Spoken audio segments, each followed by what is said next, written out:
के बाद या माया का अधिक प्रभाव पड़ने के कारण या जो भी कारण हो, बहुत सारे सबों का अलग अलग कारणों से बहुत सारे लोग जानते तो हैं कि भगवान सदानंद जी हैं, उनका सिद्धांत भी जानते हैं, उनसे ज्ञान भी प्राप्त है, लेकिन कहीं ना कहीं आज वो भगवान जी और भगवान की संस्था से थोड़ा सा दूर हटके माया क्षेत्र में अपना निवास स्थान बना चुके।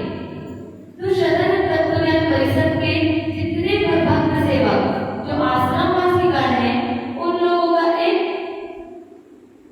कोशिश है कि आप लोग पूरा जैसे धीरे धीरे, क्योंकि एक ही बार तो आप लोग माया क्षेत्र में गए नहीं होंगे, भगवान सदानंद जी को जानने के बाद, उनके साथ रहते चलने के बाद अब एक ही बार तो माया क्षेत्र में पूरा नहीं गए होंगे ना, धीरे धीरे आप लोग माया में गए होंगे। और आज किस प्रकार से सब लोग माया में फंस रहे हैं कि चाह के भी माया से निकलना सबको कठिन लगने लगा। तो उसी क्रम में शुरुआत सदानंद तत्वज्ञान परिषद ने किया है कि हमारा मुख्यालय है पुरुषोत्तम धाम आश्रम बाराबंकी, वहां महीने के 10 तारीख को भजन कीर्तन और सत्संग का कार्यक्रम होता है। वैसे ही संस्था की बहुत सारी शाखाएं हैं, परमधाम आश्रम आगरा, श्री हरिद्वार आश्रम हरिद्वार, कालीटोरन आश्रम में है और लाल प्रचार धाम आश्रम।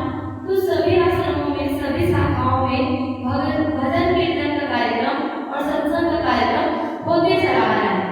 यहाँ भी प्रारंभ हुआ था, लेकिन जिज्ञासुओं की अनुपस्थिति के कारण यहाँ बंद कर दिया गया था।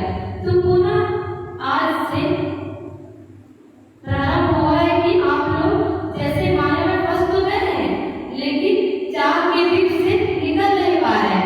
तो प्रयास है पुनः हम सभी भक्त सेवकों का कि आप लोग कम से कम महीने में एक दिन तो 1-2 घंटे का समय भगवान जी के चरणों के लिए, भगवान जी की भक्ति सेवा के लिए निकालिए, भगवान जी के वचनों को सुनने के लिए निकालिए।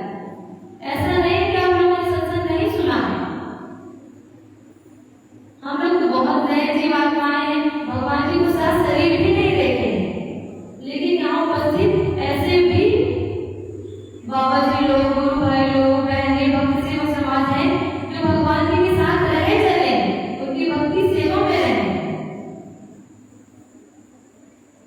लेकिन कहते हैं ना, भगवान श्री कृष्ण जी ने कहा है ना कि मम माया दुरत्या देवी ऐसा गुणमयी मम माया दुरत्या, अर्थात कि मेरी माया इतनी दुष्टर है कि उससे निकलना असंभव सा लगने लगता है। लेकिन यदि हम भगवान की कृपा पर विश्वास करें, उनके चरणों में हम बैठे, उनका नाम जाप करें, उनके सत्संग को श्रवण करें, उनके बताए बातों पर धीरे धीरे चलने का प्रयास करें, तो उस दुष्टर माया से भी निकला जा सकता है। उसका साक्षात उदाहरण है सदानंद तत्वज्ञान परिषद के समस्त शाखाओं में रहने वाले भक्त सेवकगण। यदि इतना ही कठिन होता माया से निकलना, तो हम लोग भी तो इसी माया से आए हैं, कहीं आसमान से तो प्रकट कोई हुआ नहीं है। जैसे आप लोग माया क्षेत्र में हैं, वैसे तो हम लोग भी नहीं होंगे। लेकिन भगवान की कृपा ऐसी होती है कि यदि आप चाहें तो, लोग कहते हैं ना कि बिटिया भगवान चाहेंगे तो इतनी लंबे आश्रम में रहेंगे।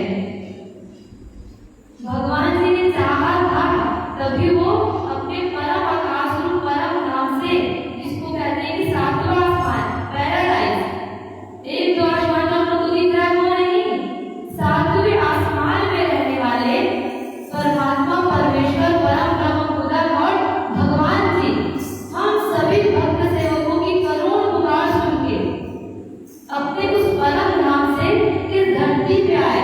इस धरती को उन्होंने धरा धाम बना दिया। और कैसी कृपा करेंगे कि वो अपने 7वां आसमान छोड़ के आ सकते हैं। हम लोग थोड़ा सा अपना घर परिवार छोड़ के भगवान के चरणों में नहीं आ सकते। कृपा और कैसे कृपा करेंगे? वो आए, उन्होंने सत्संग किया, अपने ज्ञान को प्रचार किया। आप लोग भजन भी गाते हैं कि राम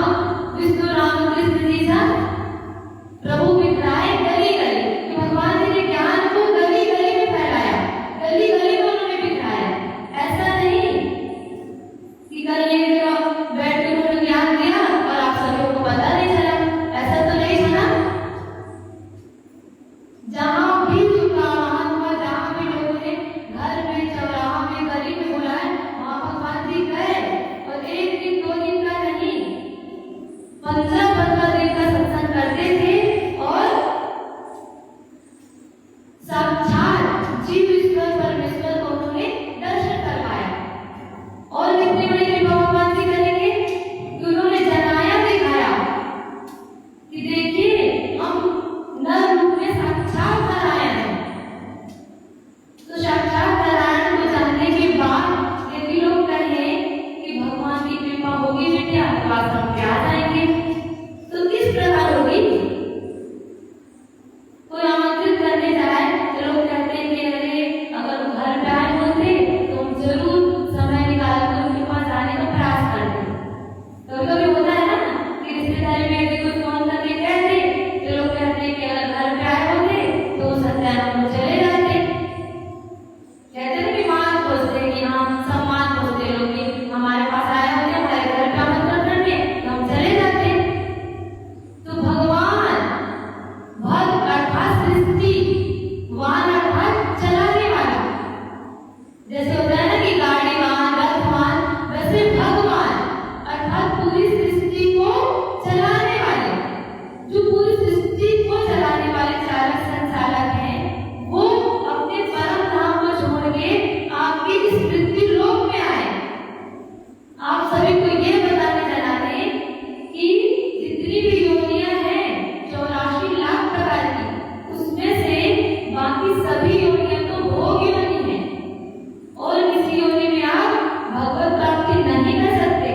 लेकिन पूरी सृष्टि की सर्वोत्तम योनि मानव योनि आप सभी को भगवान की दी है, उसमें उन्होंने आके आप सभी को जलाया दिखाया और भक्ति सेवा के लिए आमंत्रित किए।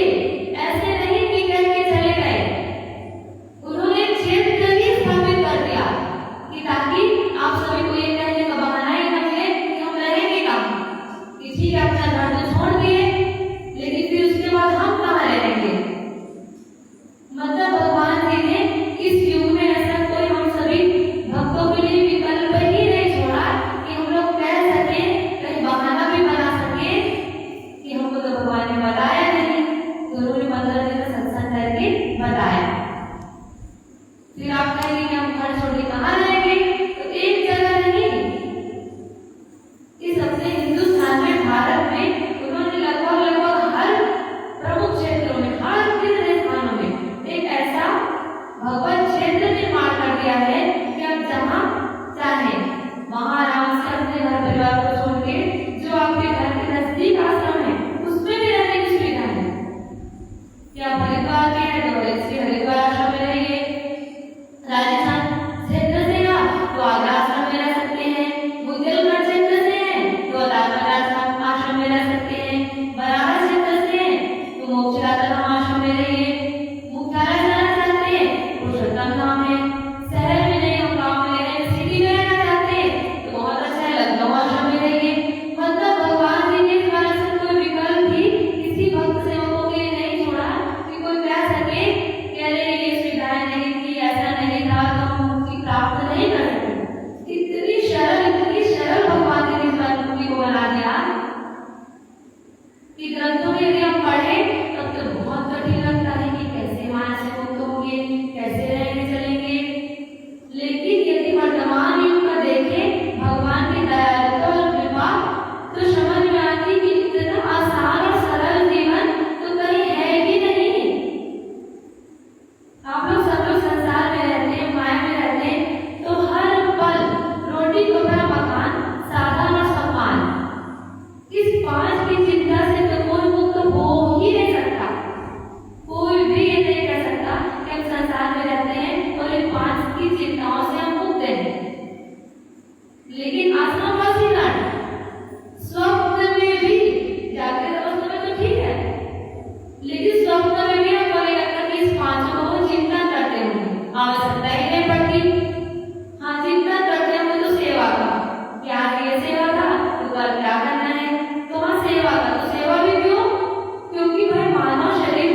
तो आप भी बोलने लगे कि अरे बेटिया कम से कम थोड़ा कुछ सेवा डायरी हो जाए, कुछ नहीं तो कम से कम झाड़ू ही लगा ले, आसपास सफाई हो जाए, भगवान को फुलवारी पसंद है तो फुलवारी सजा लिया जाए। तो वही तो किया जाता है। अलग से आश्रम में क्या किया जाता है? सुबह उठते हैं लोग तो सफाई कर लेते हैं, गौ माता है, दूध की आवश्यकता है तो गौ सेवा हो जाती है। फुलवारी भगवान जी को बहुत पसंद था तो फुलवारी लगा लिए जाते हैं, उसमें घास हो गया तो उसको निकाल लिया जाता है। अब मानव जीवन में है तो भूखे पेट तो कोई रहेगा नहीं, तो उसके लिए फसल सब्जियां लगा ली जाती हैं। और क्या अलग किया जाता है? वही करते हैं जो करना ही पड़ेगा, जब तक मानव शरीर है तब तक कहीं भी रहिए करना ही पड़ेगा। तो वही आश्रम में भी किया जाता है, लेकिन चिंता मुक्त होके चिंतन भी करना है तो भगवत चिंतन, भक्ति सेवा का चिंतन। आप लोग भी शायद महसूस किए होंगे कि दिन भर आप लोग घर में रहते हैं, यदि 1 घंटे भी आश्रम आ गए तो सुकून मिलता होगा, झंझटों से मुक्ति वाला आभास होता होगा। तो आप लोग विचार करिए कि मात्र 1 घंटे या 2-4 घंटे आश्रम में बिताने से चिंता मुक्त वाली स्थिति लगने लगती है ना। जितने झंझट में आप रहे हैं उससे थोड़ा हटके तो लगता है, क्यों? क्योंकि यहाँ पे भजन होगा, भगवत चर्चा होगी, तो भजन के समय तो ना चाहते हुए भी श्री गुरुदेव जी महाराज की परम पिता की परमेश्वर की आनंद लीला कृष्ण मनमोहन भगवान की। क्योंकि आप लोग मानिए चाहे मत मानिए, जो आपके अंदर रहने वाला जीव है ना, वो जीव तो भगवान का अंश है, तो कहीं ना कहीं उसको तो भगवान चाहिए। तो जैसे आप भजन में बैठते हैं, भजन होने लगता है, भगवत गुणगान होने लगता है, तो अपने आप जो जीवात्माएं है ना वो भगवान की तरफ आकर्षित होने लगती है, तो धीरे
सद्गुरुदेव जी महाराज की जय, परमपिता की परमेश्वर की जय। ऐसा कोई विधान है कि कोई युवावस्था में इस शरीर को छोड़ के नहीं चला जाएगा, बुढ़ापे के बाद ही चला जाता है, ऐसा है क्या? ऐसा तो नहीं है। आप लोग देख ही रहे होंगे कि जो जन्म है उसकी मृत्यु अवश्य है और उसका भी काल का कोई समय नहीं होता। काल तो कभी भी आ सकता है ना। तो ये कहना कि अभी समय नहीं है, अभी समय नहीं आया भक्ति सेवा का, ये तो सीधा सीधा गलत है ना। हम लोगों को देखिए, लोग कहते हैं कि समय नहीं है, जाएंगे बाद में, युवावस्था है, थोड़ा सा साथ देख ले। हम लोग तो युवावस्था में आ गए, क्यों? क्योंकि भगवान सदानंद की कृपा से इतना सब लोग जान समझ गए हैं कि ये मानव जीवन मिला है भगवान की भक्ति सेवा के लिए। ये मानव जीवन है 3 घंटे की परीक्षा वाली योनि। जितनी भी योनियां हैं 84 लाख प्रकार की, उसमें से 83,99,999 योनियां सिर्फ और सिर्फ भोग योनि है, दंड योनि है। उसको तो झेलना ही है, ना चाहते हुए भी। जितने भी आप लोग पशु पक्षी जीव जंतु देख रहे हैं, वो ना चाहते हुए भी अपने दुख कष्ट परेशानी को झेलना ही पड़ेगा, क्योंकि वो योनि ही है दंड योनि। लेकिन मानव योनि ऐसी योनि है जिसमें भगवत प्राप्ति के लिए मिला है। कहा भी गया है रामचरितमानस में कि बड़े भाग्य मानुष कर पावा, सुर दुर्लभ सत्ग्रंथ देगा। अर्थात सुर दुर्लभ, देवताओं को भी ये मानव योनि दुर्लभ है। क्यों? बिजनेस व्यापार करने के लिए, रोटी कपड़ा मकान इकट्ठा करने के लिए, क्या नहीं है स्वर्ग में। कहा जाता है कि सुखों का जो भंडार है ना, वो है स्वर्गलोक। भंडार अर्थात जहाँ पे खत्म ही नहीं होना है, वो है स्वर्गलोक। और वहां से देवी देवता चाहते हैं कि हमको मानव योनि मिले। क्यों? अगर सुख के भी यदि मानव योनि हो, रोटी कपड़ा मकान के लिए मानव योनि मिली होती, तो देवता लोग देवलोक से अपने स्वर्ग से क्यों यहाँ आना चाहते? अभी विचार किए हैं? क्योंकि जो धर्म को नहीं भी मानता होगा वो ये जरूर सुना होगा कि ये मानव योनि दुर्लभ है, क्योंकि आजकल भजनों के माध्यम से ही लोग आते हैं, तो उसमें तो लोग सुन ही रहते हैं ना कि ये मानव योनि दुर्लभ है। तो जो चीज हम सुनते हैं उसमें थोड़ा विचार तो करना चाहिए ना कि देवता लोग भी तरसते हैं इस मानव योनि के लिए। क्यों भाई? ताकि वो भी टेंशन में रहे कि हमारा बिजनेस अच्छा नहीं चल रहा, तो इस बार बारिश ज्यादा हो गई तो फसल अच्छे से नहीं हुआ, तो सूखा पड़ गया तो फसल जल गई। क्या इसके लिए देवता तरसते हैं? क्योंकि सुखों का भंडार है स्वर्ग। उस सुख को छोड़ के वो इस पृथ्वी लोक में मानव योनि में आना चाहते हैं। क्यों? क्योंकि इस मानव योनि में साधन धाम मोक्ष का द्वारा, अर्थात ये जो मानव शरीर है ना, वो समस्त साधनों का घराना है मोक्ष के द्वार तक पहुंचाने के लिए। कि भगवान जी ने इसमें हर वो चीज दे रखा है जो आपको मोक्ष के दरवाजे तक पहुंचा देगा। कहा भी गया है कि यथा ब्रह्मांडे तथा पिंडे, कि पूरे इस ब्रह्मांड में जो है वो इस छोटे से पिंड में भगवान जी ने निर्मित कर रखा है। इसके लिए देवता तरसते हैं, लड़ाई होते हैं, क्योंकि वो भी काल चक्र में बंधे हुए हैं। ऐसा नहीं है कि ब्रह्मा इंद्र शंकर जी अमर हैं, वो भी काल चक्र में बंधे हुए हैं। उनको भी एक सीमा के बाद अपना पद खाली करके जाना पड़ता है। इसीलिए वो चाहते हैं कि यदि मानव योनि मिल गई और भगवत अवतार बेला में भगवान की भक्ति सेवा करने को मिल गया, तो उस काल चक्र से वो छूट जाएंगे।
सिर्फ और सिर्फ भगवान की भक्ति सेवा करके उस परम धाम में जाने के लिए,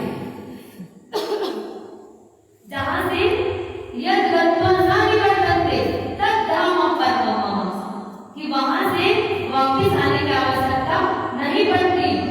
जन्मत मरत दुसर होने वाली यातनाओं से मुक्त हो जाता है जीव। श्री सतगुरुदेव जी महाराज जी की जय, परम पिता जी परमेश्वर की जय, आनंद लीला कृष्ण भगवान की जय। कृपया करके आप लोग थोड़ा सा भगवान जी के लिए समय निकालिए और महीने के प्रत्येक माह की 1 तारीख को आपके नजदीकी आश्रम मोक्ष डाकर हम आश्रम में सभी लोग समय दीजिए। पूरा पूरा तो नहीं दे पाएंगे तो धीरे धीरे ही करिए। एक प्रकरण आता है श्री सतगुरुदेव जी महाराज की। आप लोग कहते हैं ना कि माया छूट नहीं रहा, तो उसके लिए छोटा सा दृष्टांत महाराज सत्संग में सुनाया करते थे, बाकी महात्मा जी लोग भी सुनाते हैं कि एक छोटा सा प्रकरण आता है, उसमें गुरु जी रहते हैं और उनका चेला रहता है।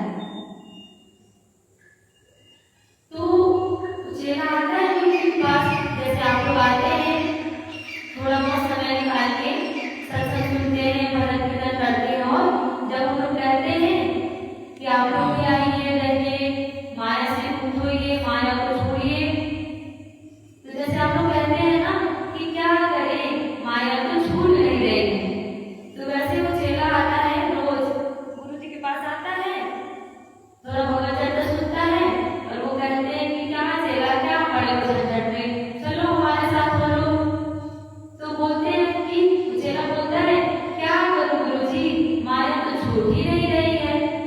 रोज ये कहता है, गुरु तो गुरु होते हैं, वो सोचते हैं कि रुको इसको बताया जाए कि माया छूट कैसे नहीं रही। अब एक दिन लोग दोनों गुरु जी कहते हैं कि चलो चेला तीर्थ संगम के लिए जाए। कहते ठीक है, तो जाते हैं दोनों दूर। जब जाते हैं तो चेला से पहले थोड़ी देर पहले गुरु जी आ जाते हैं दीर्घ संगम से वापस लौट के, और वहां पे एक पेड़ रहता है, उस पेड़ को दोनों हाथ और दोनों पैरों से कस के गुरु जी पकड़ लेते हैं और जोर जोर से चिल्लाने लगते हैं कि चेला बचाओ, मेरे को तो पेड़ ने पकड़ लिया। अब दौड़ के चेला आता है और देखता है कि गुरु जी चिल्ला रहे हैं, तो दोनों हाथों से गुरु जी का दोनों हाथ छुड़ाने लगता है। जैसे दोनों हाथ छुड़ाता है, जैसे गुरु जी जोर से दोनों पैरों से पेड़ को पकड़ लेते हैं। कहते हैं देखो देखो, फिर पकड़ लिया, फिर वो छुड़ाता है। वैसे वो जब पैर को छुड़ाए तो हाथ पकड़े, हाथ से पकड़े, हाथ से छुड़ाए तो पैर से पकड़े। ऐसे करते करते वो चेला जब थक जाता है छुड़ाते छुड़ाते, जब पैर छुड़ाने लगता है तो नीचे बैठ के देखता है कि मैं छुड़ा रहा हूँ, ये पेड़ मेरे को क्यों नहीं पकड़ रहा है, ये बार बार गुरु जी को ही क्यों पकड़ रहा है। तो ध्यान से देखता है, जब वो पैर छुड़ाने लगता है तो ध्यान से देखता है कि गुरु जी तो कस के दोनों हाथों से पेड़ को पकड़े हुए हैं। तो चेला बोलता है कि गुरु जी पेड़ आपको नहीं पकड़ा है, आपने पेड़ को पकड़ रखा है, आप छोड़ दीजिए। तो छोड़ देगा वो अपने आप, वो कहाँ पकड़ा है, उसने तो पकड़ा हुआ नहीं है, आपने अपने पूरे दोनों हाथों से पेड़ को पकड़ रखा है। तब गुरु जी कहते हैं बस बस बस चेला, यही तो मैं समझाने का प्रयास कर रहा था कि माया ने कहाँ पकड़ रखा है तुमको। अपने दोनों हाथ पैरों से, सभी इंद्रियों से, कहीं माता जी को मान के, कहीं पिताजी मान के, कहीं घर परिवार मान के, कहीं पति पुत्र मान के, माया को तुमने पकड़ रखा है, माया ने तुमको नहीं पकड़ रखा। जैसे पेड़ नहीं पकड़ा था ना गुरु जी को, वैसे ही आप सभी को माया नहीं पकड़ी हुई है। अब आप लोग कहेंगे कि नहीं माया तो पकड़ी है, तो जैसे चेला को पेड़ नहीं पकड़ रहा था, वैसे आप लोग देखिए हम लोग को माया पकड़ी है। चेला जब छुड़ा रहा था तो उसको पेड़ नहीं ना पकड़ रहा था,